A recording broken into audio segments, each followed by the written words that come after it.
Hello, hello, and welcome to episode 5 of the Inexperience Points podcast. My name's Chris, and I'm here with James Jimmy Pap Shepherd. Hi, that's me. And we're going to be talking about video games.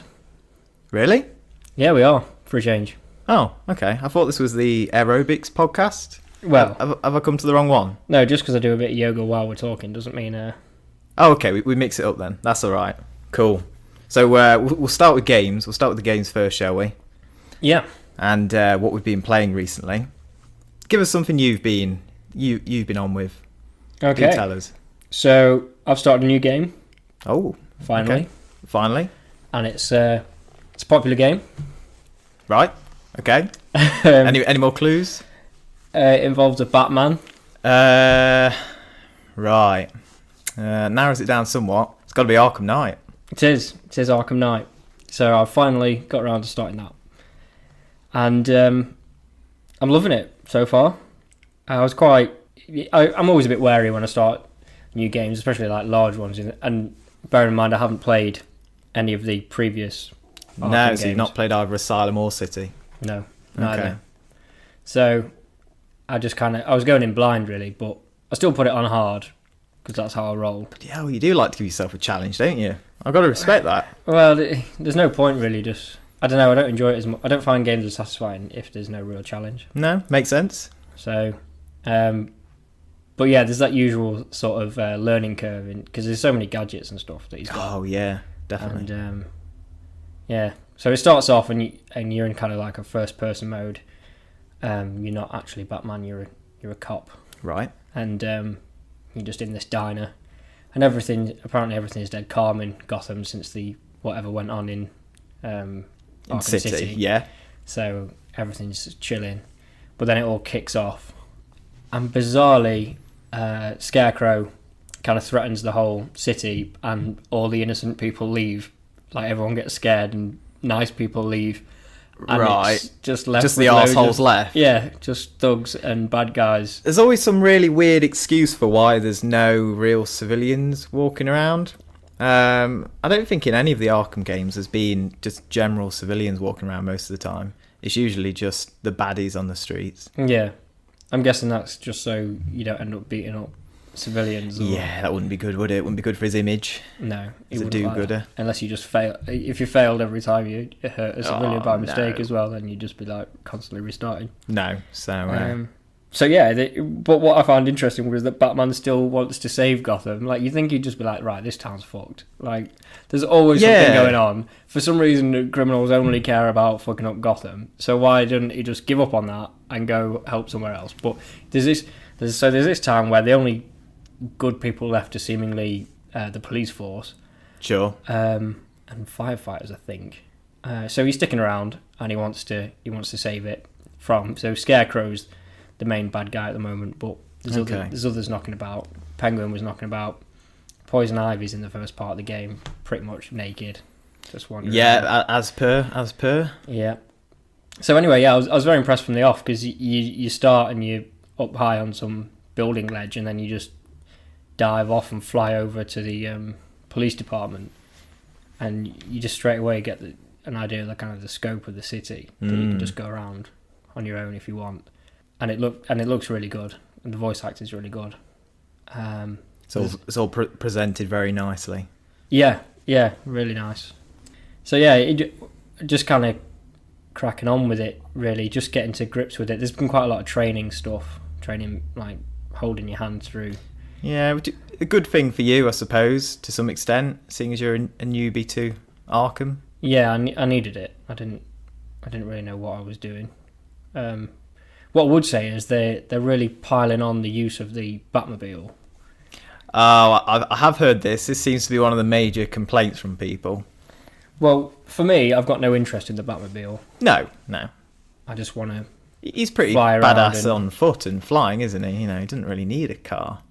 I try and avoid it whenever possible, which I think is what I found slightly frustrating, is that it kind of gets shoehorned into everything. So to give some examples, in the first mission, you call it and you get to grips with it, which is fine. Yeah. But then they follow that up with like a training mission on it. And then I went to meet Riddler and he had a race mission with it. Okay. and then there was some bullshit about a winch on the front for putting electricity into something, and that required it. Right. And then I went after Scarecrow, and I was loving life. I was beating people up, and then Batman was like, "I think I need the Batmobile." Oh, like, you don't. So he dragged it into that mission as well. Okay. So I think that's my main complaint with it so far. It's just that the Batmobile's everywhere. I'm hoping that dies down a bit, and you get a choice whether to because I don't as I say, I don't really have that much interest in. Maybe it's because I don't like driving games or driving shooting games. Unless it's Drift Girls. I've got no interest in, and that's barely a driving game at that. No, I guess you couldn't really call it that, could you? I'm not sure what I'd call it, but no, not a driving game. So, where was I up to? I made you lose your train of thought there. You're now thinking of all those pretty anime girls, aren't you? Yeah. Oh man. Sorry about that. Oh, I might have to go off and play it. Go on, be honest. When did you last play it? Popped it on at lunch. Get my daily award. Really? This lunchtime? Did you? Oh wow! It's had a lasting effect then, hasn't it? I don't go on it every day. Okay. But when I remember, I pop on and get an award.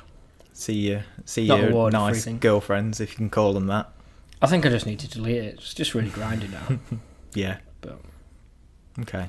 So Batman. Any more thoughts on that?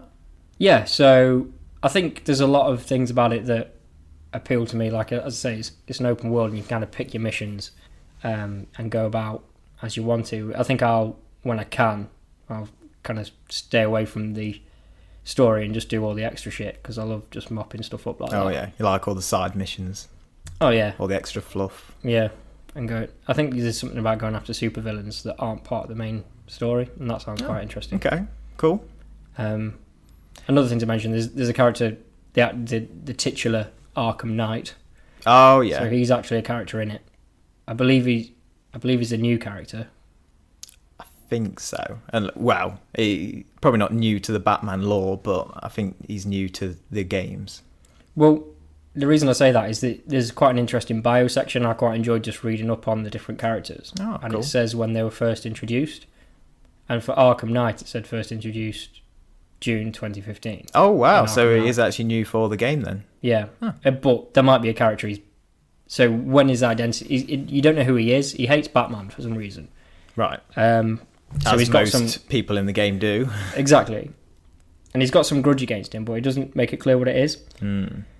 He's coming after you, and he's pissed off, and he's wearing a mask. So it might turn out that he's someone in the, franchise or in the lore. But the Arkham Knight version of him must be new. Right. But I have enjoyed just reading the bios, because I don't know Batman that well. So I've No, me neither. Enjoyed reading up on everyone. And there's decent information, bit of a backstory of who they are, when they were first appeared, their strengths and stuff like that. That's nice when a game doesn't sort of crowd you and overwhelm you with too much story and background, and just lets you read into it yourself. Yeah, it's there if you want it. So that was a positive. There's been a few missions where I haven't been entirely sure what to do. Like there was one where I was trying to figure out how, like, someone had got murdered, and you find their body and you do some scanning on it. And you the old detective mode thing. Yeah. But then I didn't know where to go for the second one. It was something to do with follow opera music, but I'd already left the crime scene, so I don't know whether that's something that'll crop back up. But I'm used to, like, when you try to follow something, it sticks a pointer on the map. Yeah. And it hasn't done that for some missions after. So I don't know whether it's going to further down the line, or whether it's just something around in the environment. So I found that quite confusing. But on the whole, apart from the Batmobile feeling like kind of rammed down my throat, I'm really enjoying it. But it will be interesting to see whether they're going to keep doing that with the Batmobile, because I don't really have much interest in it. The combat's really good. I'm really enjoying that. Yeah, and that's one of the main things it's known for, definitely. Combat. It's nice and meaty, satisfying. It's very safe. I haven't actually found it very difficult, though, to be honest. Even on hard? For on hard. Yeah. You must just be a pro gamer. MLG Elite. Well, I don't think tapping square a lot makes me a pro gamer, but it seems to work all right on a lot of the enemies. Don't forget your triangle. Is it triangle to dodge the... Oh, sometimes I throw a triangle in. Okay. But yeah, I haven't found the combat too hard. There's a fear takedown that's highly satisfying, where you, like, if you can sneak up on an enemy, get close enough and then press square, if they're in the vicinity of others. It scares them. Well, I don't know why it's called fear, because it's just beating them up. Okay. But it's fear mode for some reason. I think there was something similar in the other ones. I imagine so. But so it starts at 3. I've upgraded it to 4 people. So once you've hit the first guy, if you look around and see a second one, it will light up with the square, and then so you'll jump straight from the first victim to knock out the second. Yeah. And then so you have to react quickly and line it up, and then so at the moment I can do a maximum of 4. So essentially, if I can sneak up on one person who's near 3 others, you can take out 4 people in one, which is very satisfying. Pretty cool. All right. But yeah, I'll keep playing that, and I'll keep you updated. Yeah, please do. I am enjoying it. Please do. I'll definitely pick it up some point down the line when it's cheap on PC and when it's fixed. We'll get to that later, actually. Yep. So, anything else you've been on with? I've been continuing Witcher. Of course you have. What's the latest? Well, I'll try not to bang on about it for too long, but there's a few things that I thought were of note. Yeah, go on. The first is that I've been doing some achievement whoring. Oh, really? I thought you were past all that. No, I love achievement whoring. So on the whole, it hasn't really changed my gameplay style a huge amount.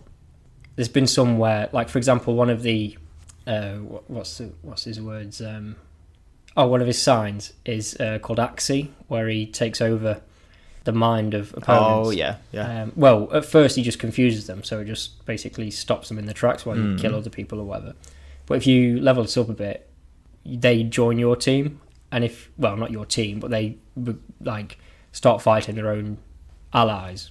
Yeah, for a temporary amount of time. And then if you upgrade it more, then they not only join you, but they're also more powerful. All right. Okay.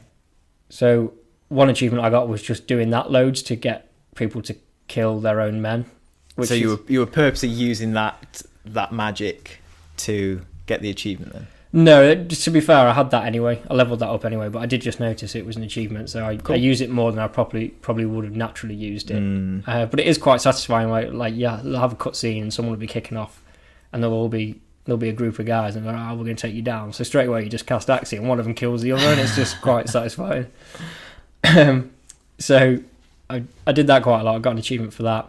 I got some for just using different methods of killing people in battle and stuff like that. But I think the main one that was just doing something for the sake of getting an achievement was there's these they're called places of power, and they're really useful. When you first find them, they give you a skill point for free, which you usually only get if you get a level up. All right, okay. So it's really beneficial to find places of power. But they also power up a sign as well for I think half an hour, or maybe I think it's half an hour. But in the first area, in any area, there's probably all the different types of signs. But there's 5 different signs, and therefore 5 different places of power. And if you activate them all at one time, so you have every power up. Yeah. So every sign powered up at the same time, you get an achievement. So I just went back to the first area of the game and ran around activating all the places of power just to get an achievement. As if there wasn't enough shit to do in the game already. You're there doing all these silly little tasks for trophies. Just for a trophy, yeah. So I didn't whatever makes you happy, if that's something you enjoy. Yeah, I don't know what it is about achievement whoring, but so yeah, I've been doing a bit of that. The other thing of note, I would say, is I've met my first, I'd say, well, not a massive consequence, but consequence of a choice. Oh, right. So without being too spoilery, I made a decision in the prologue. And I met the repercussions of it, and I didn't feel good about it. Oh, were you a bit of an arse? No, I wasn't a bit of an arse, but I gave someone a chance. And that was a bad idea. So you should have been harsher. Yeah. So and this is the beauty of it. You don't know at the time. You think, oh, this could go either way. And that's good. That is good. Yeah, I like that. I like that it's not black and white. Yeah. Suffice to say, I met someone again, and I wasn't pleased with how they were approaching life. Okay. And so I ended it for them. Oh, well. You did the best thing in the end then. Yeah, but there were repercussions of my actions of the first part. So that was good. I like that. And the only final thing I'll say about it is I'm still not really progressing with the story. I am progressing massively with Gwent. Oh, are you? You really got into it? I've got oh yeah, I love Gwent. So much to a point where I was prioritising the Gwent missions over any others. So I was going around playing different people. There was one where it was like the best known players in the area. So I was going playing them, and they all had like a special card to win. So when you won that, they're basically like high points cards and cards that are immune to negative effects and stuff. Sure. So then my deck's getting even stronger, so it's encouragement to go play more, if you know what I mean. So I'm loving Gwent. At this rate, you're going to be playing real collectible card games. Going to be on the Magic the Gathering and all that nonsense. Oh no, I don't think I'll go that far. Good. keep it within a game. But no, another little side thing that I've been enjoying is there's like brawls, so fist fighting competitions. Oh, in the taverns. Yeah, I think they had that even in number 1. Now you mention it. Yeah, go on. What are they like in this one? Just fun. It's simple. Yeah. There's only I think there's like dodge, light attack, heavy attack. None of you using counter. like your flamethrower spells and shit on them. That'd be cheating, wouldn't it? I guess. You can't use signs or anything. So it's quite like timing and skill based. You can still get out leveled. Like I tried one that was massive. I thought, this will be fine, and then the fight started before I'd even realised, and he threw one punch and took half my health, followed by another, and I died. But it was like I don't know. I think I'm about level 11 or 12 or something, and it was like recommended level 24. So I don't know why I thought that'd be okay, but. So that's it. That's it for Witcher 3 update. Okay. Well, I'm glad that's still ticking along nicely. Oh, I love it. Yeah, it's. I really so need to get fun. into it myself. It is just a case of knowing that it's going to be a big commitment. I really need to set aside some time and delve straight into it. I think it's one of those things where you say, "Oh, it's a big commitment," but then when you start it and it's under your skin, you'll be like, "No, I will find time." Oh for this. yeah. Even if it's an hour before bed that turns into 2. It happens. But no, it'd be fun. It would be fun if you started it, just so you'd be able to talk to you about it, and you'd have a bit more understanding of what the hell I'm going on about. Yeah, and if we end up making decisions that have different outcomes and stuff, discuss that. Discuss our Gwent tactics. Yeah, definitely. And I think over time, like if it's because the game's still relatively new, but I imagine most people are further ahead than I am, so. At some point, I can be less worried about spoilers, and talk more in detail about specific things going on. True, especially if you start the game, it'll be early on. I think there was a 1.07 patch released today with even more sort of tweaks and bits and bobs in there. So you'll have to see if that's made much of a difference to things. I know they do keep adding little bits of content, don't they? Yeah, apparently so. But I don't really notice it. No. I think a lot of it's quite minor, and it's, I don't know, it's like adding just another drop to the ocean, isn't it? Well, yeah. There's so much stuff in there already. Yeah, most of which, a lot of the things that they might be tweaking are things that I'd never encountered. Yeah.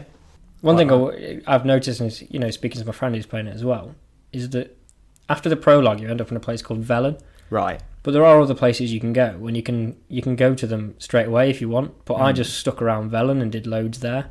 Yeah, as you'd probably be used to in most RPGs, wouldn't you? But if you want, you can just go off to like the city in the north, Novagard, it's called, and Isle of Skellige.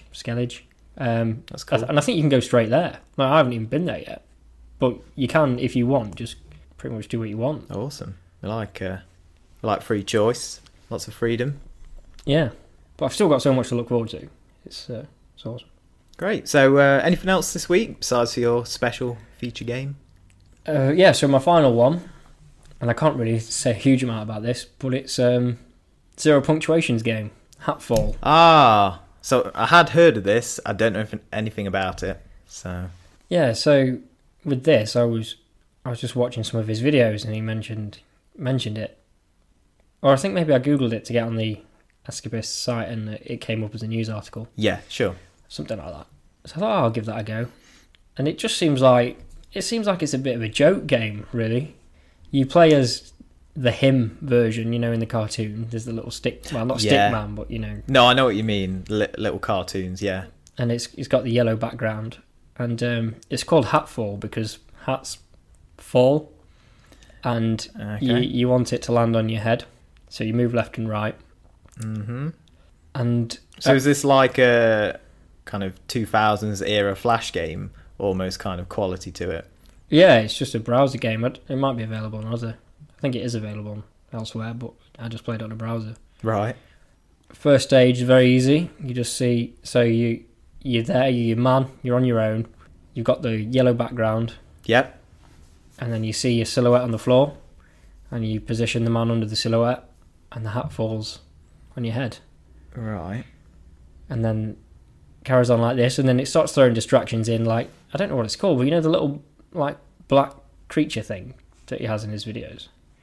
With the pointy ears? Like, they crop up. They don't do anything. Do they have little pitchforks or something? Or was that something else? They might do.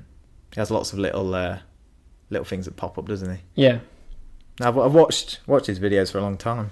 You'll know what I mean. It's one of like the staples of the kind of videos. Oh, is it almost like a little minion kind of thing? Yeah, I know what you mean now. So they start running around. I think just to distract you, they don't do anything. No. So is the irony here that he kind of makes his living from taking the piss out of shit games, and now he's made his own shit game? I do think it's some sort of joke. I do think it's a joke game, and part of me thinks, well, that's fair enough. But I also think, like, with his level of cynicism, and with his critical eye and everything else, I would have thought he could do something a lot more than a browser game. You'd hope so, wouldn't you? Because it didn't really like hook me, and you might get to like, so after a few levels, there's two silhouettes on the floor, and one's a hat and one's like a fridge. Right. And then the fridge obviously kills you. Yeah. I'm not sure entirely if there's a way to tell which will be which. So it's literally just random. Well, it could be, or it might be this. In some cases, it might be the size of the shadow. Sure. Which is fine, but then sometimes it's something smaller. So it's not always a fridge. It might be like a spear or something. So that would be smaller. So you think it's a hat, and then you just get speared. So I don't know whether it's like the speed at which it falls, or whether it is just random. So that kills you. It throws more men in as well, so it's hard to tell which is you. So it makes standing under. Right. But then when you lose, it just sends you back to the beginning. You think, oh, I can't bother doing that again. So the impression I get is that he should have stuck to critiquing games rather than making his own. Possibly. I don't really know what he was getting out of this. Like, it's not particularly fun to play. No. It's quite possibly funny in places, although not that funny. But it was quite funny at some point. I got a lot of hats and I got to trade them in, and you just trade them in for random shit. I think I traded mine in for a picture of a horse, and it gave me +1 something or other. That there are no stats, so there's no point in any +1 anything. It really is. That's got to confirm that it really is just taking the mick, then, isn't it? Oh yeah, it's definitely just a piss take game. But I'm not really sure. I'm not really sure what the point of it is, and it's not that fun. So. No. But yeah, who knows? It's free, so check it out. All right. So that's it for me. How about yourself? What have you been playing? Well, I've been playing a few things this week. A few I've mentioned on other episodes, actually. So the first one that I've been putting quite a lot of time into is GTA 5. Excellent. I think the main thing I want to say about that game is just it's probably the most kind of well-realised game world I've ever seen. It's incredible the amount of sort of attention to detail that's gone into the world. The longer I've played it, the more things I notice. I'm just like, the amount of time and effort spent kind of making it realistic. It's not, I mean, people say that the graphics don't matter, and to some extent you can agree. And the graphics in GTA 5 are really nice, as I've said before. But it's not just the graphics, it's kind of the animation, and also just all the little things that happen in the game. So, like, for instance, you might be driving a van as part of a mission as what's his name? Not Francis. What's his name? The young Michael. lad. No, young lad. I thought it was Francis. Is he Francis? Franklin. Bloody Francis. That's not a ghetto name, is it? Francis. Francis. Fantastic. So you're driving a van as Franklin with your dog Chop in the back. Yep. And your mate. Trevor. No, not Trevor. Although actually he does accompany you on one of the van missions. So yeah, Trevor and I think someone else. I know who you mean, actually. That guy he's there from the start. Yeah, he's with you in the hood. Yeah. Pretty I know pretty cool guy. I can't remember his name, but he's a good mate. Yeah, well, a bit of a tool as well, but everyone is. And I've now started playing the game exclusively in first-person mode. I just think it's incredible. Any reason why? The level of immersion that you get from playing in first-person mode, it makes things slightly more difficult. I think driving, particularly because you don't have as much, obviously, peripheral view. Yeah, I really don't like driving in first person. I usually don't do it at all in games, but I just think it's amazing how well it sort of places you in the game world. You really do kind of feel like you're there. I'm not really one for sort of role-playing and using games as escapism, but... Not role-play outside of the bedroom. No, not that kind of role-play. No, not a big fan of role-playing in games, certainly. Yeah, so I'll be driving along this van, and it's just the fact that you look around and you can kind of turn your head around, essentially, with your right analog stick. And in the back, you've got Chop. He's there panting away. You've got your mate Chop there. You've got Trevor. And for What's instance, he doing there? I told you, he's come on the mission. Oh, what? Along with Chop and the other guy? Yeah, I think so. I think that was it. Yeah, that was one of the last missions I played. Quite a motley crew. It was. And Trevor's there talking along to you, and he's fully animated, sat there, looking over at you, sort of talking to you believably. And I know it sounds really trivial, but most games, in a car mission, the characters would get in, and you wouldn't really see them, or they'd just kind of sit there, and you drive along, and not really think much of it. But you actually just genuinely feel like you're in the van, and all the characters there are doing their own thing, and they're properly positioned in the van. They've not just disappeared into it. They're not just merged into it as a game object. They literally feel like living, breathing humans and creatures. I know what you mean. I think they did, from what I remember, they do really well at making things seem natural. Yeah, definitely. I can imagine a similar thing being in a different game, but it sounding really scripted. Yes. Whereas there was something about the conversations just as you're knocking about from point A to point B in a mission, and they'll be chatting about something, and it just flows somehow. It does, and you'll crash into someone, and they'll say, what you doing? What you doing? And then they'll just carry on talking again. It's just so believable, and the controls for driving are brilliant. I don't know if you'd necessarily call them realistic, but it's fantastic sort of driving top speed in first person mode, wrong side of the road, weaving in and out of traffic. The sort of adrenaline you get from that is brilliant. And like, say you crash into someone, they'll reach their arm out the window and put their middle finger up at you. Yep. Or they might even jump out the car and try to beat you up. Just so many little touches that it does make it feel kind of as real as you'd expect from a video game. Yeah, it's pretty incredible the amount of detail that they managed to put into it. Yeah, and obviously the size of the game world, and it's not empty. You know, there's stuff everywhere, and all this going off, all these little details everywhere you see. And you know, as I say, I still don't feel like I've scratched the surface, even though Steam tells me I've played for like 40 hours now. Yeah, it's one of those, isn't it? Yeah, I still don't feel that far in at all. But can you give us an idea of what kind of have you done many heists, for example? No, I'm about to start the second one. Oh, okay. I've actually been putting it off and doing a lot of side missions because so far, at least at the start of the game, a lot of the side missions don't actually give you any reward. At least not from that then. Yeah, but in most games, you'd be like, well, why the hell would I do that? But they're just so enjoyable to go through. I mean, there's one where you're helping out a paparazzi, and he's an absolute knob. Well, oh yeah, I remember it. Do you remember that one? Because you've played through it on 360. Was that right, or was it PS3? PS3. So my housemate had it, and I had quite an odd experience with that game in the sense that I started it. Yeah. I didn't get very far, but got past the first heist, and then continued on. My game ended up getting deleted somehow. Oh, really? Overwritten. It was an accident. That's awful. I think because I started a new game, and it overwrote my previous one. I have like sort of 8 or 9 saves.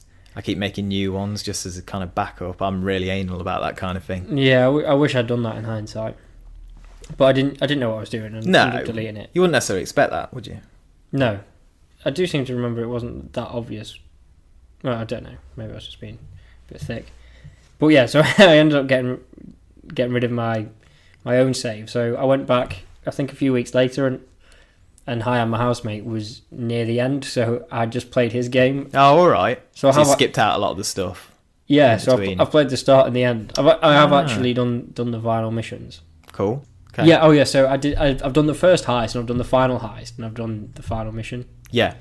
And but yeah, all the stuff in between. I also went with Michael and Franklin, took them around getting pissed quite a lot. I enjoyed Brilliant. that. I've not even done that. Yeah, just go to a bar, just call them up. Yeah.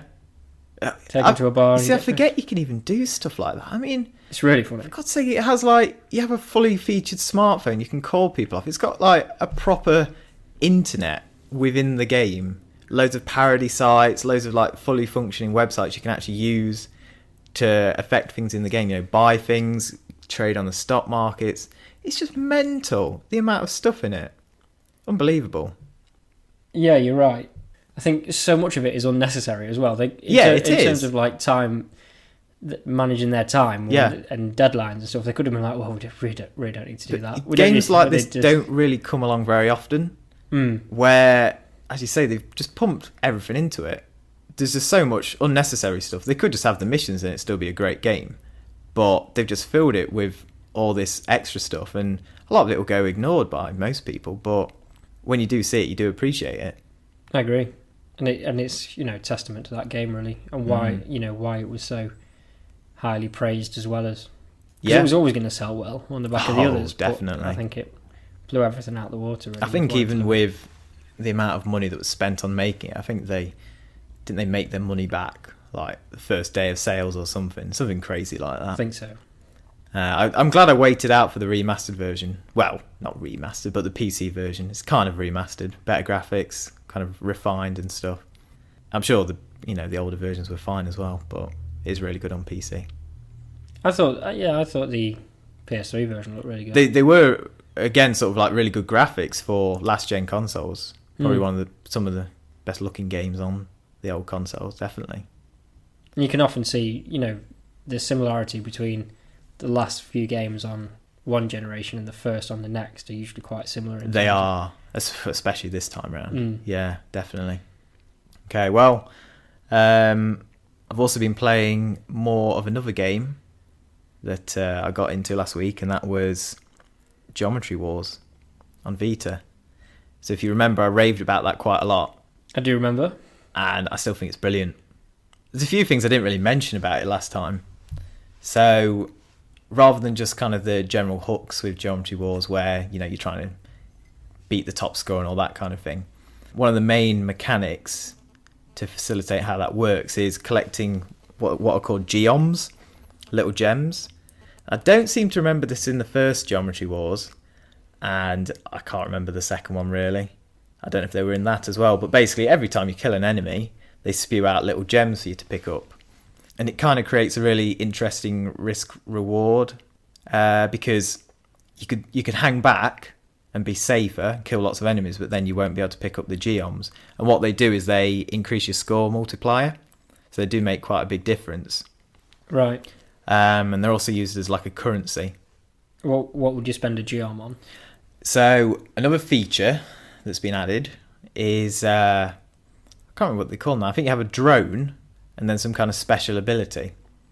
Cool. So you have one independent kind of extra little robot that follows you around. Most of the time I just use the attack drone. He just sort of flies around helping you attack enemies. But I think there's quite a few different ones you can choose from. If the attack drone kills an enemy, do you get geoms from that as well? You do. So then you have to go and pick them up. So you have that. You have your drone that you can select from.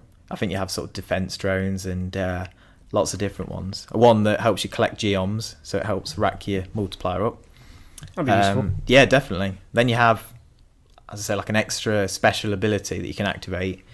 You get mines. You get sort of homing missiles. Just mostly quite sort of offensive, I suppose sometimes defensive abilities. And I think you can only really use them once per game a lot of the time. But they're quite handy in a pinch, or if you use them at just the right time, you could really sort of maximise your score. If you really like blast all the enemies when there's tons on screen, gather up all the geoms and like really rack up your multiplier, that kind of thing. I see. And as I said last week, I think it was, the game is just so satisfying. I can't get enough. It's really smooth, really slick, sort of brilliantly engineered. I can't really fault it in many ways. I'm stuck on one of the bosses at the moment. That's quite tough. But when you die, it never feels unfair. You know that you did wrong, and you just have to work on it next time. Yeah, I think that's something that you see in a lot of the best games. Instantly, I think of Super Meat Boy. Like the controls in that were so good that when you died, you couldn't go, "Oh, I got screwed over there." You knew you had to be, you had to have your skill down to an absolute T. Now, personally, I really hate sort of skill-based platforms like that. I can definitely see why they are good games. Yeah, it was so good. It was so well made. I'm just crap at them. It's really hard. Yeah, really hard. I can't do it. But anyway, sorry, to go back to your original point. So you mentioned a boss. I was thinking with Geometry Wars, like you just play it and try and get a high score. Is there some sort of story mode, or is it? It is essentially kind of a story mode. You do a level at a time, and each level will have a different kind of variation in a different map. If you remember me saying last time, they're all like different shapes. You get sausages and all that kind of thing, and different mode variations. And yeah, there's the odd boss chucked in there, I think, every 10 levels. So I remember you saying last week that you can't, or is it just certain modes where you can't complete it? Are there levels that you can complete, or do you complete them by getting over a certain score to go on to the next?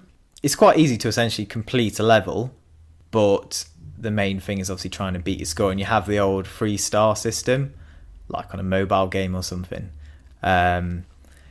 It's pretty challenging. I very rarely get 3 stars. My aim is usually 2.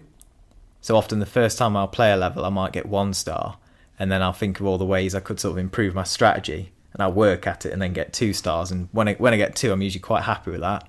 And your stars, I'm guessing, is based just purely on your points? Yeah, that is literally just points. Mm-hmm. And there's often quite a big gap. It might be 1 small score for 1 star, then double that for 2 stars, and double that again for 3 stars. So there's quite a big gap between that. Yep. Yeah, so I've been playing that a lot on the train.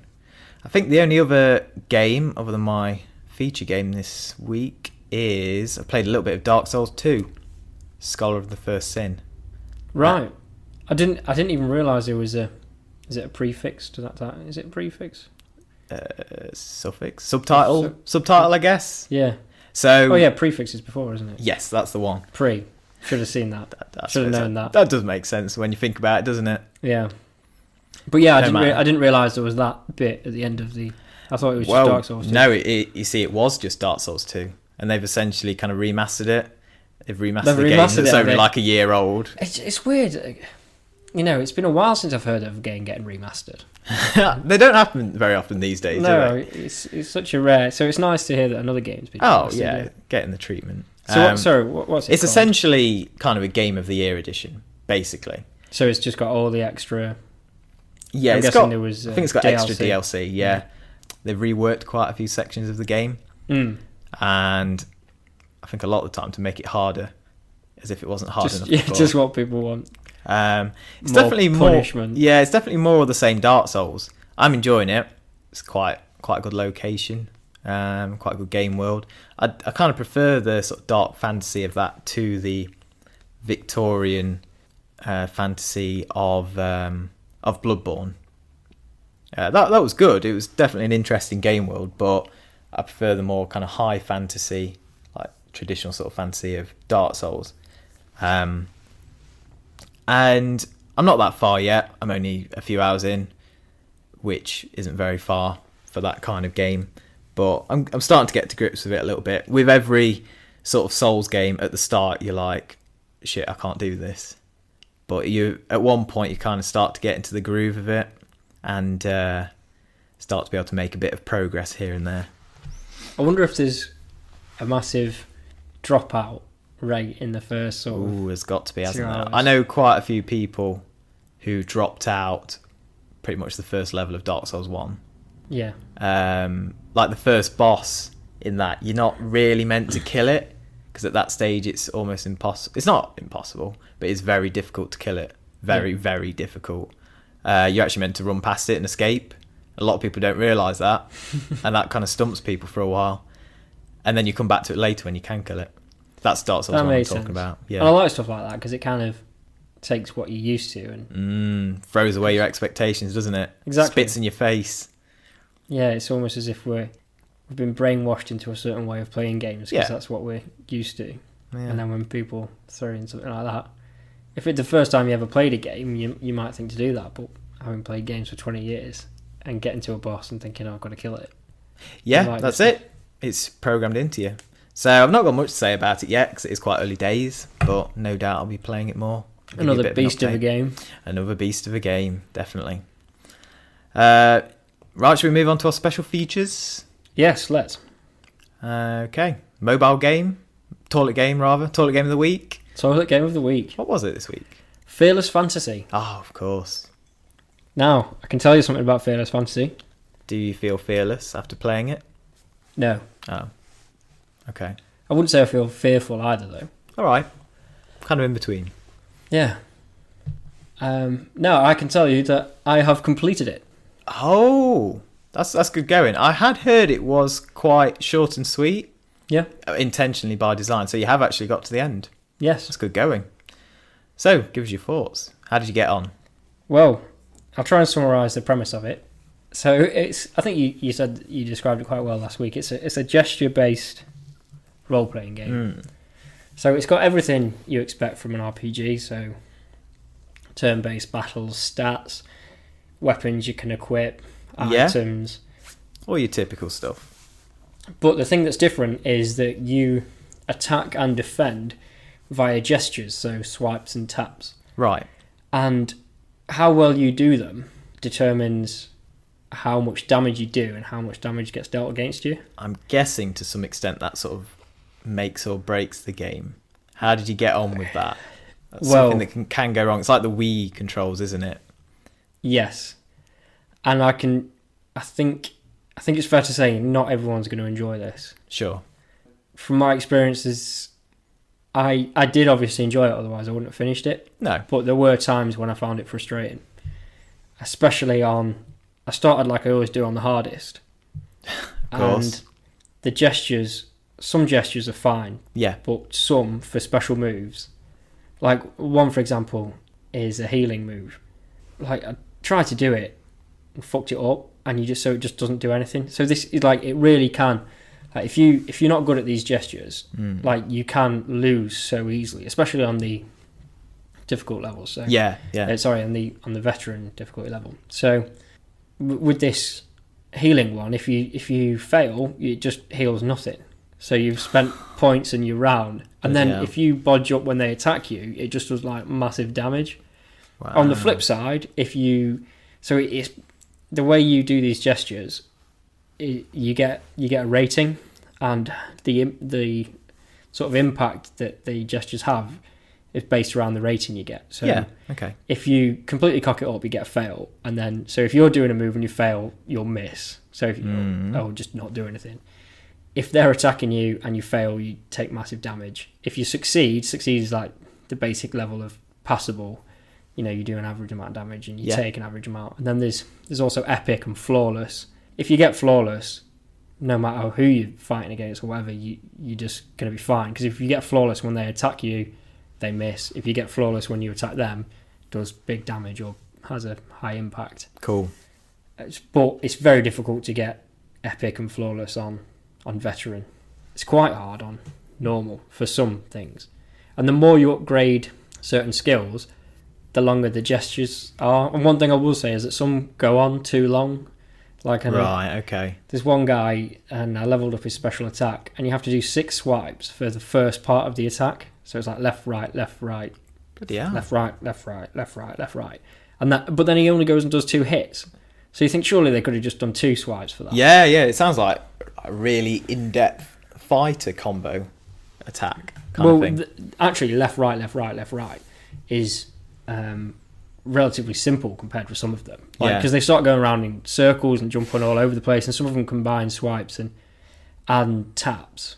And just to give a bit more information on it, it's basically there's either an arrow for the swipes, or there's a circle for the taps, and there's like an outer part that kind of falls inwards, and when the outer bit meets the main object, so an outer circle meets the inner circle, that's when you have to that's when you tap. Yeah.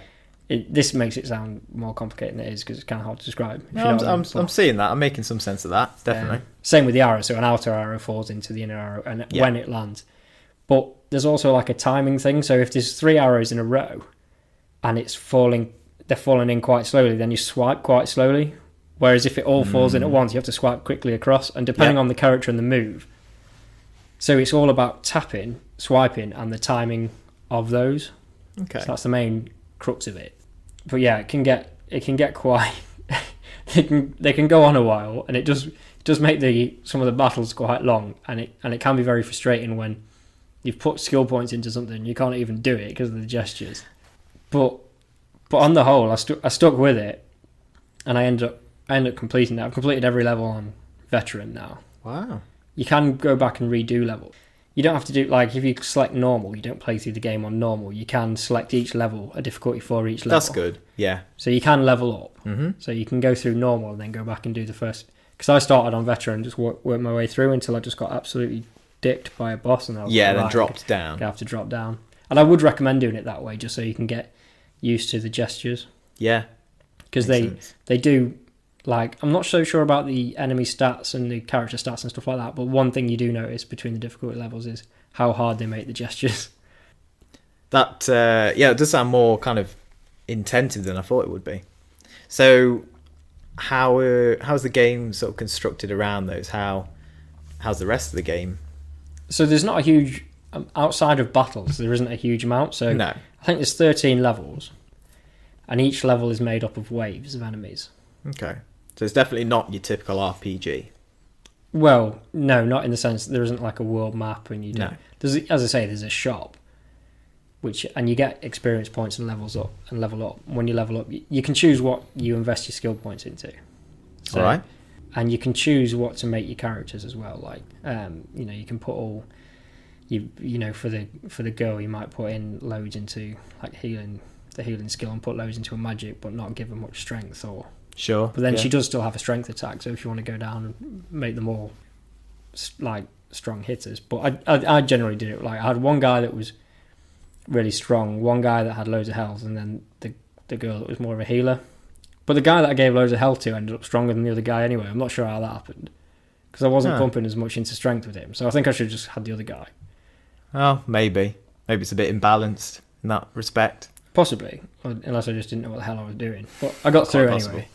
No, you did well. You did very well by the sounds of it. I'm impressed. But one thing I haven't mentioned is the actual story.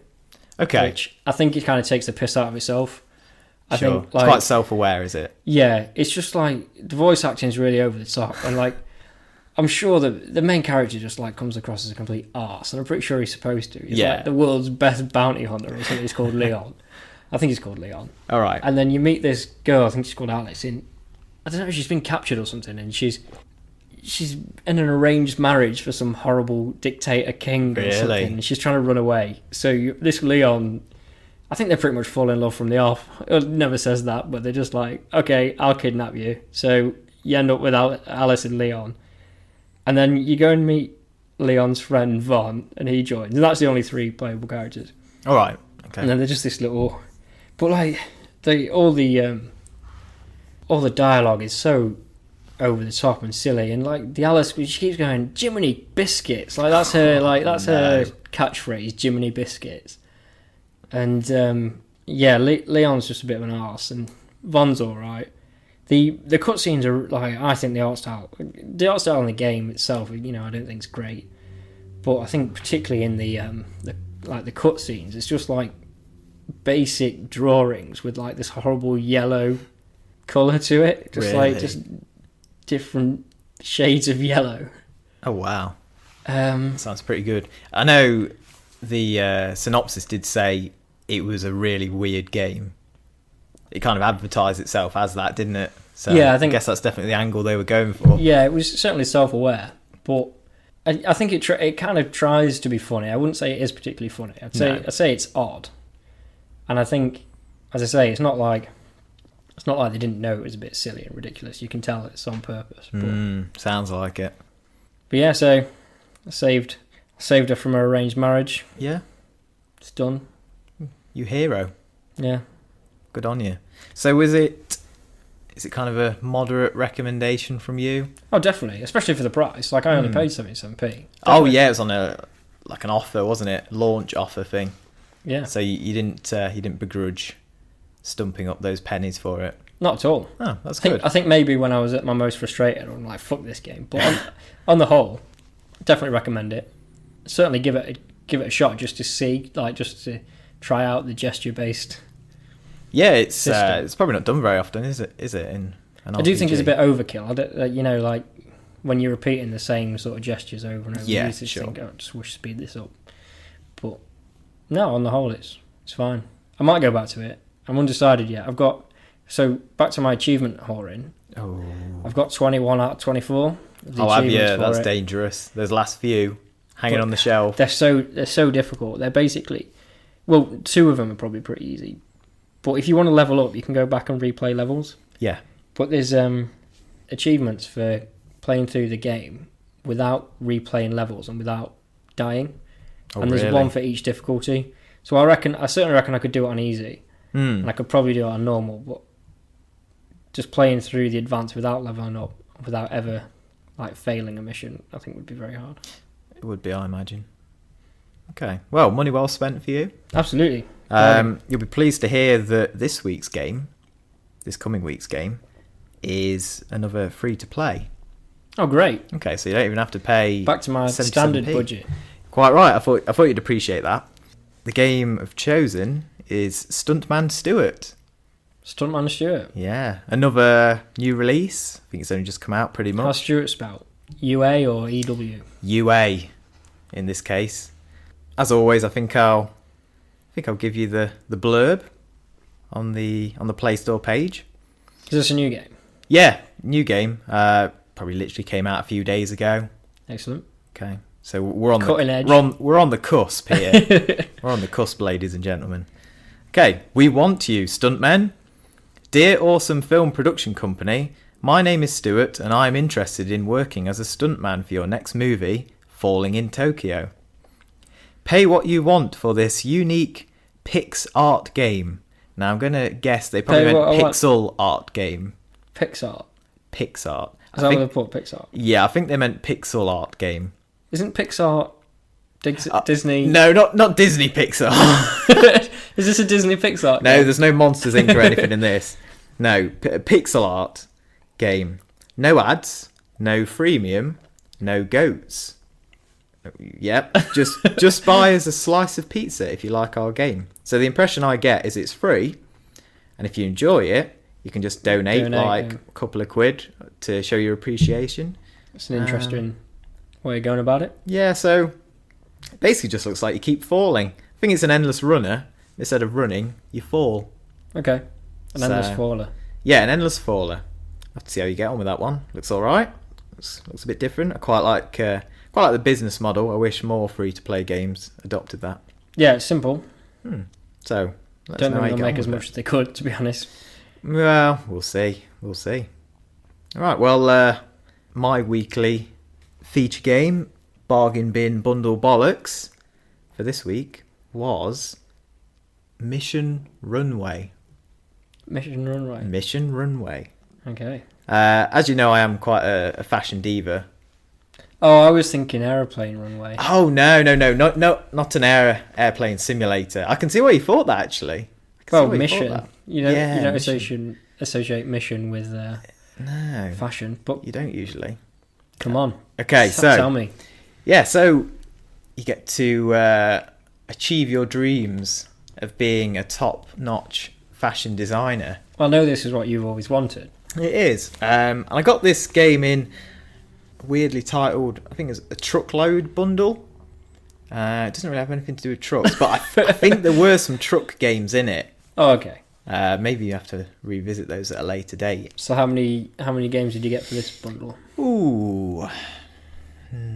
Between about 8 and 10, I think, for the... So 9. Maybe 9. It probably was 9, actually. For the princely sum of £1.99, I think it was. It's all right. Mission Runway definitely stood out to me, being so fashion conscious, of course. So, okay, Mission Runway is quite simply brilliant. Brilliant in what respect? Right. Other than multiplayer games, because we've had quite a lot of fun on party games recently, I've not laughed so much playing a game for quite some time. Excellent. Now, Kaz was asleep at the time on the sofa. I think it was quite late at night. I was playing this all by myself. I thought similar to Nippon then. Similar to Nippon, that's right. I think I thought, I'll play this now while Kaz is asleep, so she doesn't judge me. So she was napping on the sofa, and I'm surprised I didn't wake her up because I was laughing so hard playing this game.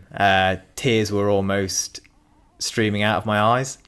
So it's one of those games where you think, how did someone think this is an acceptable product to put onto the market?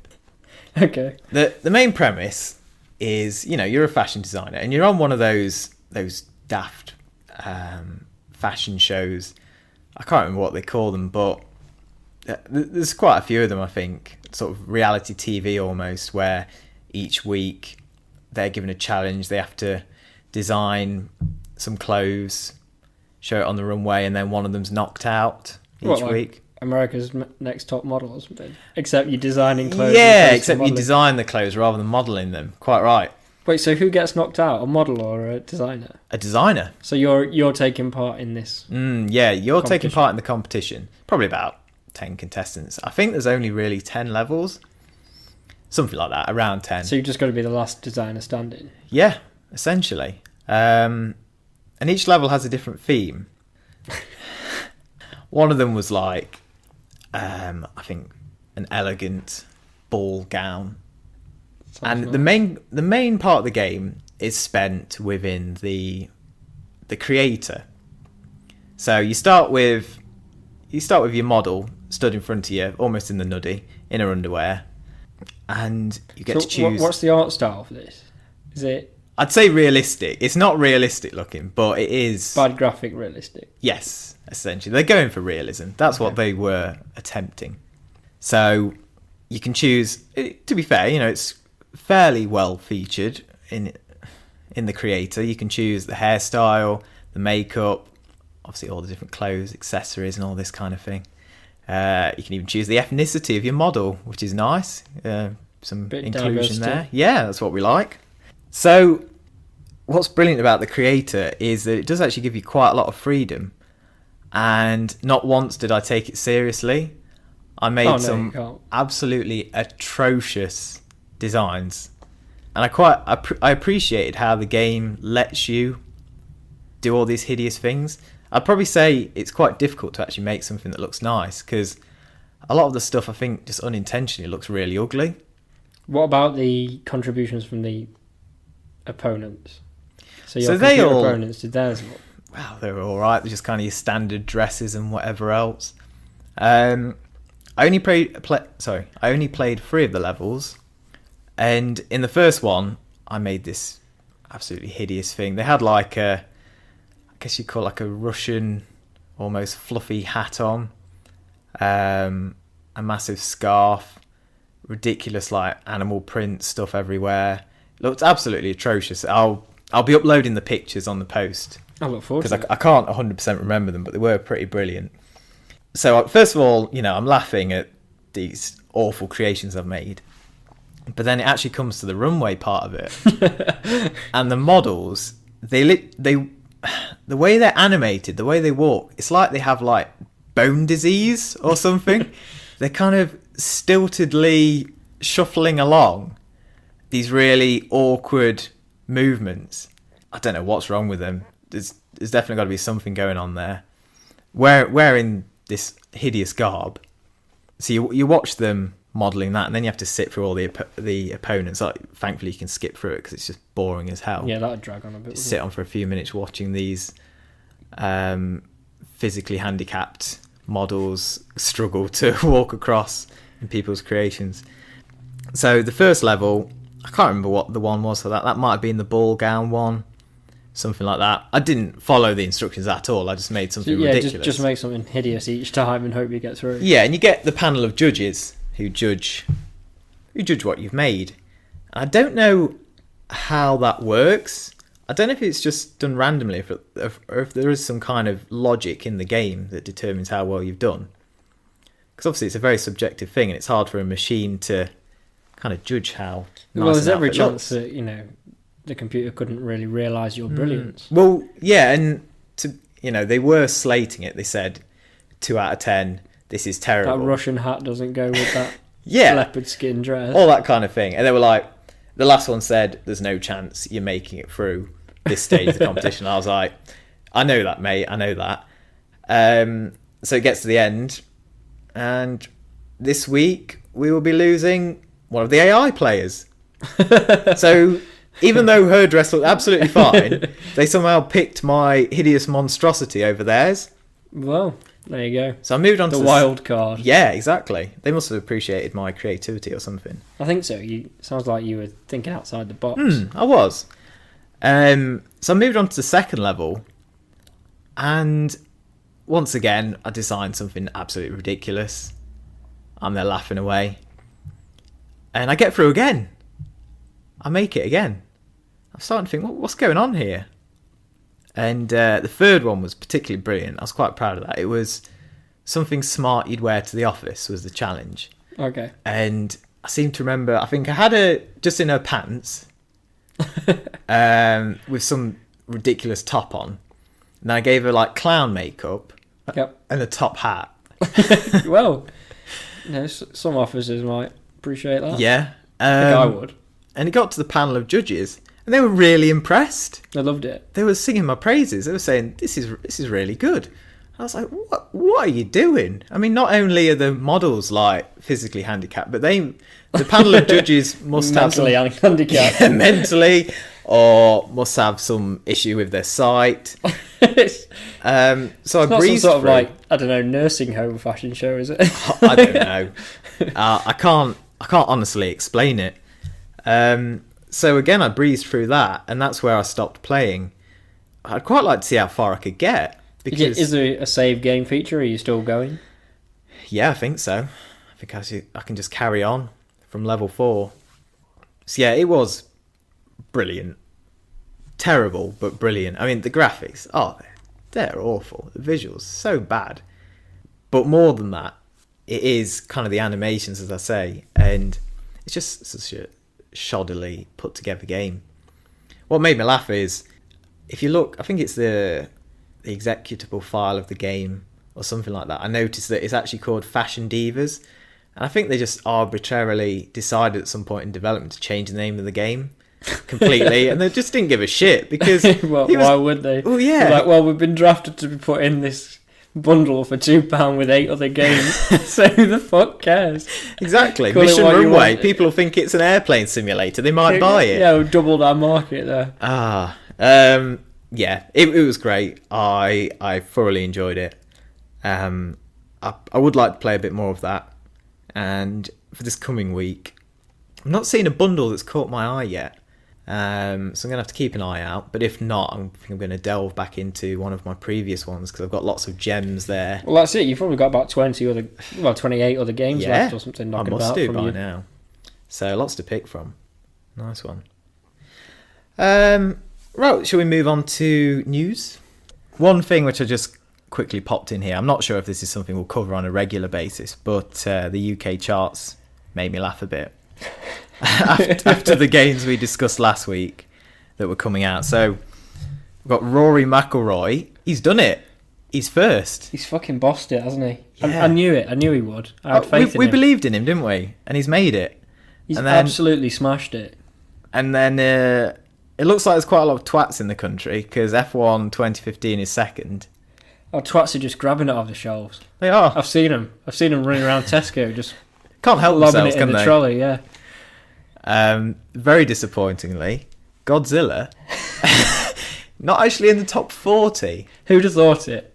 Who'd have thought it? I have heard it is a distressingly shambolic piece of crap. I've heard, and I don't know if this is just a rumour, I've heard that it's actually been outsold by Mission Runway. I'd like to think so. I think Mission Runway would provide a lot more entertainment for your money. Possibly. I don't think I'll be picking up Godzilla to find out whether that's true or not. No, I'll pass. I'll pass on that, definitely. Anything else? We have... So last week's podcast, I think it was the day of the podcast, I didn't really realise, but there was actually a prototype remaster that came out. Have you heard of the prototype games? Refresh my memory. They're kind of like Infamous, I think. I've never played them, but he's sort of kind of a super-powered dude. I never really played them. Like, they got kind of mixed reviews. Okay. So they just quietly released it with no fanfare at all. It just suddenly came out. Another remaster? Another remaster for Xbox One. It might be on PS4 as well, I don't know. And early reports are that it actually runs worse than the old 360 version, which is quite an achievement. So what's the opposite of a remaster? An unmastering? So yeah, Demaster? Prototype demastered. I like that. No, they'll have to use that in their marketing. Cool, so that gave me a bit of a chuckle. And talking of shit games, well, not shit games, but games made like shit, Batman on PC is still in a bit of a state, apparently. It's having an interim PC patch released next month, in August. But so far there's no word on when it's actually going to be 100% fixed. Which is pretty shocking, really. Well, yeah, when did we last talk about it? Was it 2 podcasts ago? I think it was. I think it was probably podcast number 2. So it kind of shows the amount of work that's having to be done to sort it. I can't imagine they're taking the time. They're probably full steam ahead on it. Oh, they must be, yeah. And it's still... just shouldn't have been released, should it? It shouldn't. Absolutely. Have we got anything else? We've got a mention of Street Fighter V DLC. Yeah. Sorry, I probably should have explained this one to you. So, I think it's Capcom announced, was it the other day, a couple of days ago, that all updates and DLC for Street Fighter V will be free. You'll be able to unlock them within the game, but you can pay to access them quicker. Wait, what? Right, so Street Fighter V, it's not a game that's come out yet. I should clarify that for you. We've got Street Fighter 4, but Street Fighter 5 is the next one. So I'll give you a bit of history on the Street Fighter games. And is this that whole kicking off because they DLC that's just on the fucking game and you just... There might have been a bit of that. Was that Street Fighter? There was a few games though. Quite a few games do that, definitely. But my main beef with Street Fighter, first of all, I'm not a big fighting game fan anyway. Fucking hard, Street Fighter. It is hard. So I'm not actually a big fan anyway. But what I've always thought ridiculous is first they release Street Fighter, then they'll do like Super Street Fighter, and Ultra Street Fighter, but it'll be Street Fighter 4. So you'll buy Street Fighter 4, you might buy some DLC for it, some costumes or something, and then there'll be Super Street Fighter 4. And it's not some DLC, you have to actually buy the game again with like a few balancing tweaks and new characters added. And then there'll be like Ultra Street Fighter 4 Turbo. And again, you have to buy it. And it's literally the same game, but with some more tweaks added. What, 4 copies of the same game? Yeah, I don't know if there were 3 or 3. Well, yeah, because it was the original one. Then it was probably Super and Ultra. Turbo might have been... I don't know if there was a Turbo. Do they all have their own separate DLC as well? I imagine the DLC is joined together. That'd be pretty terrible if not. But it is. They are essentially. It is the same game, but you have to keep rebuying it, which is ridiculous. So it is good to see they've kind of changed tack this time around. I would imagine some of it is pretty hard to access through natural gameplay, but I do respect the fact that it is all. There's going to be no having to rebuy the game, and all the DLC is going to be free, which is, I think it is really positive PR for the game. I think it's quite impressive that they've done that. So, the DLC, if you're willing to put the effort in, you can unlock. But if you want it quicker, you pay. That's right. Everything, apparently, they have promised. We will see if this turns out to be the case or not. But everything, supposedly, will be accessible for free. Yeah, can't complain with that, can you? You can't. It's pretty good. Still, especially if you compare it to the previous. Oh no, nor me. I don't like Street Fighter. No, but yeah, as you say, if you compare it to the previous ones, that is a massive change for the better. So I respect them for that. I think that's good. So do you know when Street Fighter V's due? I think it's quite soon. Can't remember. Later this year, probably. Cool. Don't think it's too far away. I have a feeling it's only coming out on PS4, unless I've imagined that. I don't know. I could be wrong. I won't say that's fact. I could be completely wrong there. Cool. So, well done, Capcom. Good work. I think that's all the news that I've spotted anyway. As I say, not been very eventful recently, but a few bits of interest. Mm-hmm. But what's worse is the releases at the moment. Yeah, so we've had a quick look through this. Yeah, we've definitely had to scrape the bottom of the barrel to find a few releases to actually talk about. Would you like to introduce us to one of them? Okay, so the first on our list, if I can get to it, is The Swindle. Okay. Which is available on PC and which PlayStations is it? I think it's on all the PlayStations, so PS3, PS4, and probably Vita as well. PS1? You'd hope so, but I can't guarantee it. PS2 for Johnny? Oh, I hope so. Don't want Johnny missing out, do we, with his PS2? Fingers crossed, but at the very least, PS3 and PS4, and probably Vita. Okay, cool. So that's The Swindle. And do you know much about that? I watched the trailer, and it's kind of like it looks like well, it describes itself as a steampunk cybercrime caper. And it's cartoon aesthetic. It kind of looks like a mix between a stealth game and a platformer. Yeah, okay. And I think it's to do with getting in, stealing cash, getting out. Now, I actually looked a bit more into this because I'd not heard of it. And I watched a gameplay video with the developer himself talking about it. I think it was made by one man. That's cool. One man made the game. And it looks pretty good. It looks kind of a bit like Mark of the Ninja, which is another kind of 2D platforming stealth game. Yeah, I remember that. You have 100 days to pull off kind of as many sort of heists or sort of thefts as you can, earn as much money as you can.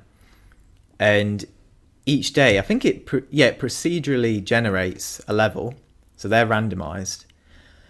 And as you do the levels, you will get more money, then you'll be able to unlock stuff, get new skills, and be able to tackle the levels better and get further into them when you play them. And it does look pretty nicely done. If you fail a level, if you can't get any further, you have to sort of either lose it or just kind of run away and just take what you can and then move on to the next day. So how would you fail? By getting seen? Or? Yes. I think you could be killed, or they ring the police if like the alarm goes, and then you have to make a break for it. Exactly. It looks good because, funnily enough, the developer said in the video I watched they don't actually really like stealth games. Right. But they've made a stealth game.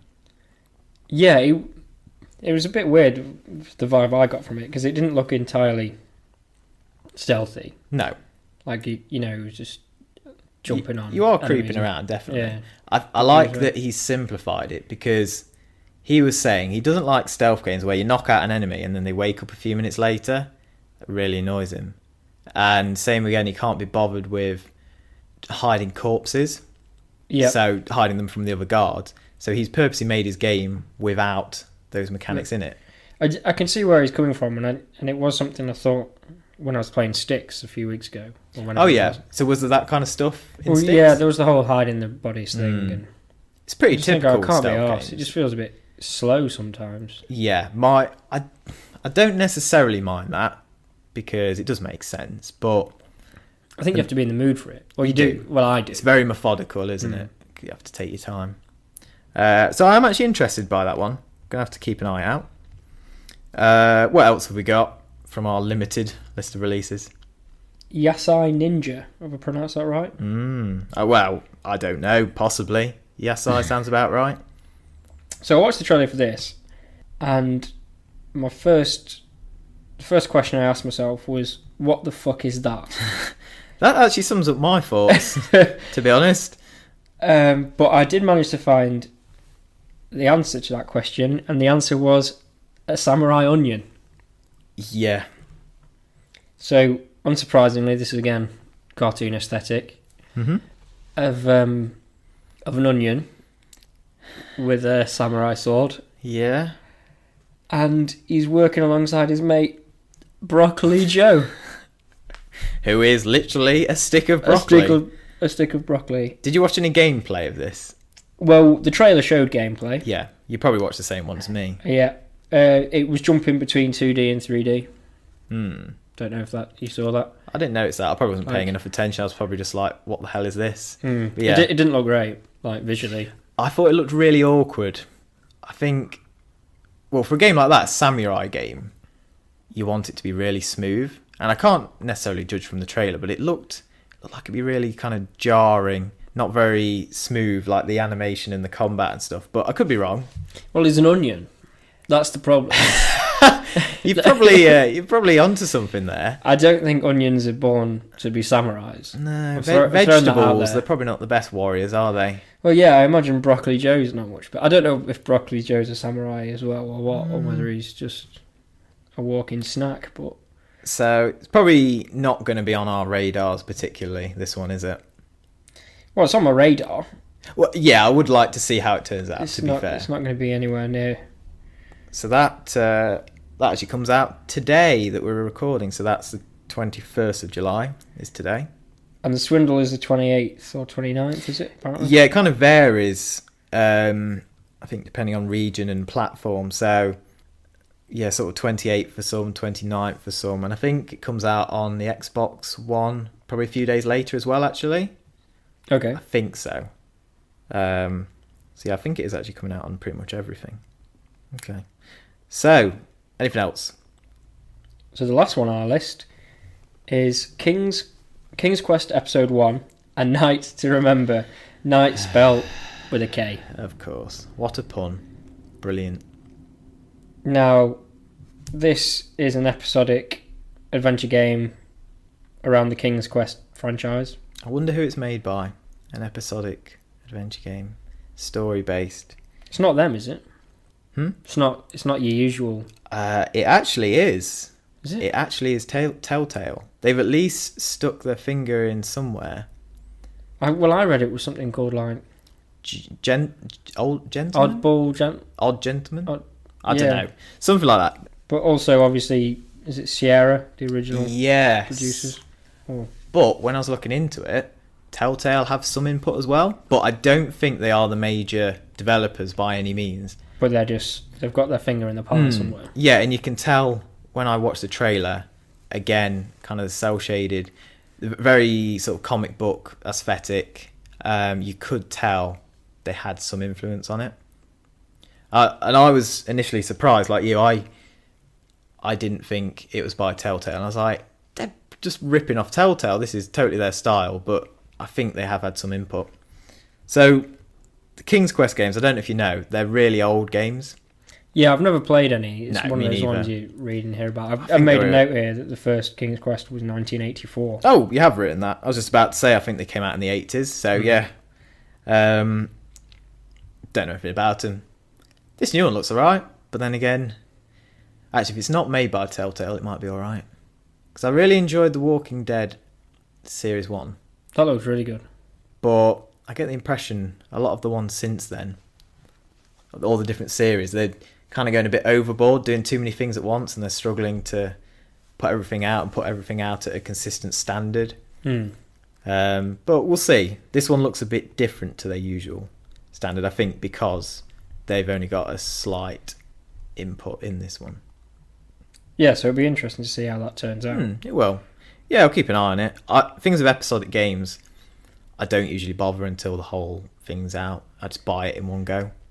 Yeah, funny you should say that. I was thinking in terms of the Walking Dead one. I was always tempted to just buy that and play it through. I'd never buy it individually. In fact, has it been remastered? Or if it hasn't been remastered, better be fucking remastered. It will be. Just you wait. Because Telltale are pumping games out like no one's business. So they'll definitely do a remastering of their most popular one.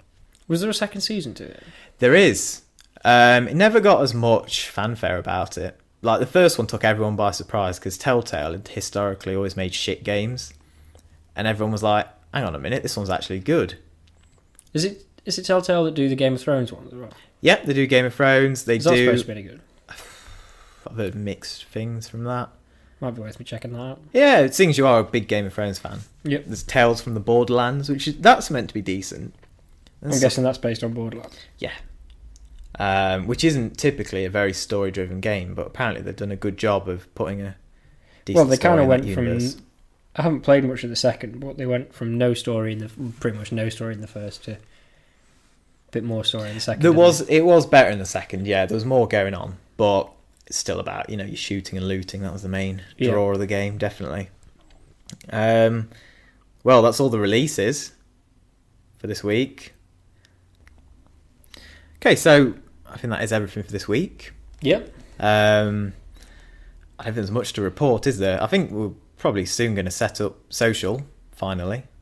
We should do. Facebook and at Twitter. The moment, we're just letting people know there's a new podcast on our own personal channels. Yeah. So ideally, we'll just set up a Facebook page and just stick them on that instead. So we're on iTunes though, and Stitcher.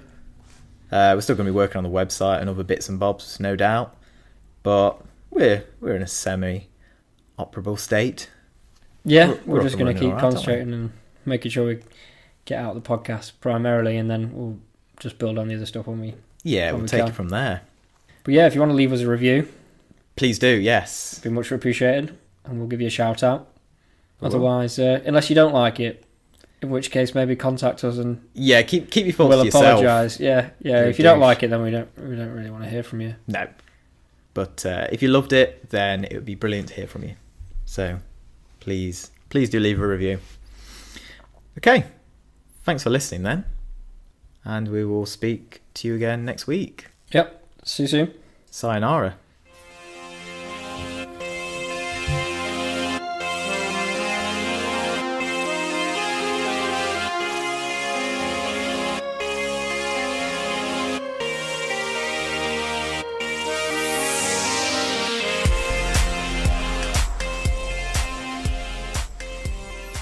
I hate to break it to you, but we've got another fly.